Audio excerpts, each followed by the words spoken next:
Hello everyone, আজকে আমরা শিখব অ্যাসিটাইলেশন রিঅ্যাকশন। ঠিক আছে, অ্যাসিটাইলেশন অ্যাসিটাইলেশন রিঅ্যাকশনটা কি? অ্যাসিটাইলেশন রিঅ্যাকশনটা হচ্ছে অ্যালকোহল ও অ্যাসিটাইল ক্লোরাইডের সঙ্গে বিক্রিয়া হয়। কার সাথে কার বিক্রিয়া হয়? অ্যালকোহলের সাথে বিক্রিয়া হয় অ্যাসিটাইল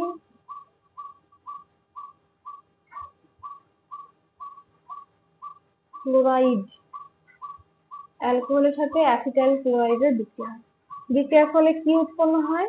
বিক্রিয়ার ফলে উৎপন্ন হয় এস্টার। ঠিক আছে, তোমার তো নিশ্চয়ই এগুলো যেগুলো সংকেত থেকে জানার কথা, তা আমি বলে দিচ্ছি। অ্যালকোহল দেখো, অ্যালকোহলের মধ্যে কি হতে পারে? এটা হচ্ছে মিথাইল অ্যালকোহল। ঠিক আছে, এটা হলো ইথাইল অ্যালকোহল। এরকম আরো অনেক অ্যালকোহল আছে। ঠিক আছে, তারা পরে আমি বলছি।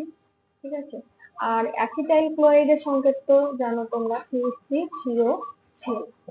এবারে অ্যালকোহলের সাথে আমরা অ্যাসিটাইল ক্লোরাইডের বিক্রিয়ায় এস্টার উৎপন্ন করবে। এখানে দেখো রিঅ্যাকশন যেটা আমরা লিখবো সেটা কিন্তু লেখার একটা স্টাইল আছে।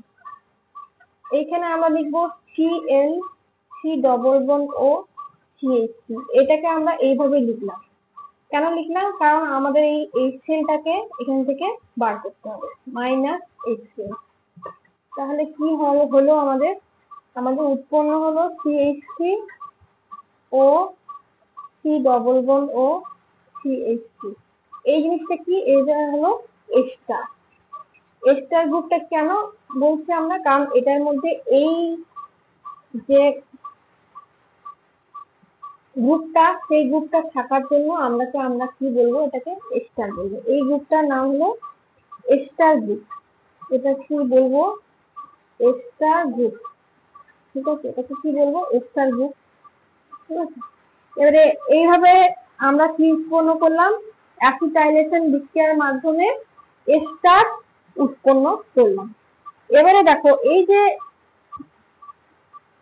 বিক্রিয়াটা হলো, এই বিক্রিয়াটা আমরা কিসের সাহায্যে বিক্রিয়াটা করলাম? অ্যালকোহল সাহায্যে। কিন্তু এই অ্যালকোহল যে আছে, অনেক রকম অ্যালকোহল, ঠিক আছে, সেই অ্যালকোহল গুলো কিন্তু বিক্রিয়ার একটা ক্রম আছে।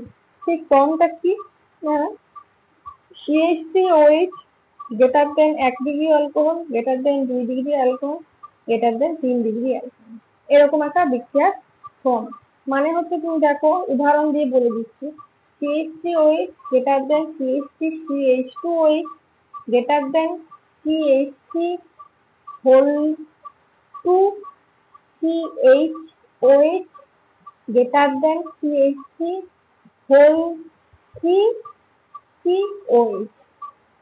এই জিনিসটা, তবে এই জিনিসটা কেন হচ্ছে? এই জিনিসটা আমরা এরকম কমটা কেন পাচ্ছি? আমরা যখনই কোনো অ্যালকোহল বা অ্যাসিডের ক্ষেত্রে আমরা তার বিক্রিয়ার সক্রিয়তা বের করতে যাব, তখন আমরা প্রথমে কি করব? বিক্রিয়ার এই অ্যালকোহলটা প্রথমে আমরা দেখব বিয়োজনের ফলে কি উৎপন্ন হচ্ছে। বিয়োজনের ফলে কি উৎপন্ন হচ্ছে? এটা হচ্ছে কনজুগেট বেস। কি বললাম? এটা কনজুগেট বেস। এটার কনজুগেট বেস হচ্ছে এটা। ঠিক আছে, এবং সবার একটা করে কনজুগেট বেস হবে। এবারে আমরা যদি দেখি কনজুগেট যে বেসটা, সেটা হলো স্টেবল, মানে তার একটা স্থায়িত্ব আছে, স্থায়িত্ব পাচ্ছে। এই মাইনাস চার্জটা একটা স্থায়িত্ব পাচ্ছে, কিছুটা হলেও স্থায়িত্ব পাচ্ছে। তাহলে কি হবে? এটা বিয়োজন করবে, নিয়ে পাশে আসবে। আর যদি দেখি যে এই মাইনাস চার্জটা এখানে স্থায়িত্ব পাচ্ছে না, মানে তার এখানে তার স্টেবিলিটি আসছে না, তখন সে বিয়োজন ঘটাবে না। তো এক্ষেত্রে দেখা যায় যে এটার ক্ষেত্রে তো আমরা এইরকম একটা জিনিস পেলাম। সেক্ষেত্রে এখানে একটা প্লাস আই এফেক্ট দেখাবে এই CH3 গ্রুপটা। কিন্তু সব থেকে বেশি প্লাস আই এফেক্ট দেখাবে কোন গ্রুপটা? এই গ্রুপটা। কারণ এটা বিয়োজনে এটা উৎপন্ন হবে, সেটা বুঝতে পারছো? এটার বিয়োজনে এটা উৎপন্ন হবে, প্লাস H+ উৎপন্ন হবে। এটা বোঝার কোনো অসুবিধা নেই। এবারে এইটা এতগুলো যখন তোমার CH3 গ্রুপ আছে এটার সাথে, তাহলে কি হবে? এটাতে প্রচুর পরিমাণে ও প্লাস আই এফেক্ট দেবে। ঠিক আছে, এই এতগুলো গ্রুপ আছে, এই গ্রুপগুলোকে প্লাস আই এফেক্ট দেবে, ঠিক আছে? এতগুলো হচ্ছে প্লাস আই এফেক্ট দেবে। প্লাস আই এফেক্ট দিলে কি হবে, ইলেকট্রন ডেনসিটিটা এই অক্সিজেনের মাথায় প্লাস মাইনাস চার্জের উপর আরো বাড়বে। তাহলে একটা জায়গায় মাইনাস চার্জ আছে, সেখানে যদি তুমি আরো ইলেকট্রন দাও, সেই জিনিসটা কোনো স্টেবিলিটি পাবে না, এটা তাহলে কি হবে, আনস্টেবল হয়ে যাবে। একটা জায়গায় তোমার কিছুটা পরিমাণে মানে কিছুটা পরিমাণে পাথর চাপানো আছে একটা জায়গার মধ্যে, এরকম করে একটা জায়গার মধ্যে পাথর চাপানো, তুমি তার উপরে আরো পাথর দিচ্ছ, আরো পাথর দিচ্ছ, এরকম করে পাথর দিয়েই যাচ্ছে, তো সেটা তো আরো স্টেবল হয়ে থাকছে না। সেটা সেটা যদি একটু নড়াচড়া করা হয়, সেটা পড়ে যাবে, সেটা এক গাদা হয়ে আছে, এরকম টাইপের একটা ব্যাপার হয়ে থাকবে এখানে, ঠিক আছে? সুতরাং এখানে তোমার স্টেবিলিটি এটার কম হবে। এইটার স্টেবিলিটি যদি কম হয়, তাহলে কি হবে, এইটা কিন্তু স্টেবল হবে। বারবার বলেছি জানি, কনজুগেট বেসের স্টেবিলিটি যদি কম হয়, তাহলে কি হবে, এই যে এই জিনিসটা তখন কি হবে, আমরা স্টেবল পাচ্ছি।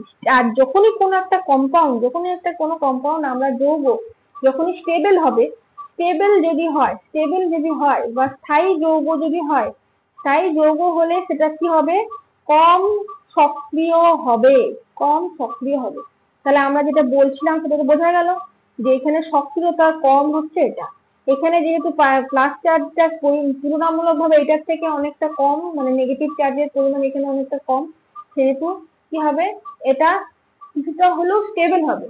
স্টেবল হওয়ার জন্য এই জিনিসটা স্টেবল হওয়ার জন্য এটা কম স্টেবল হবে, মানে এটা ওরকম হতে চাইবে, প্লাস ছাড়তে চাইবে, তাহলে এটা কি হবে, এটা কম স্টেবল হবে। তাহলে আমরা সেটাই দেখতে পাচ্ছি, এটা স্টেবিলিটি কম, তার মানে এটা বেশি সক্রিয়।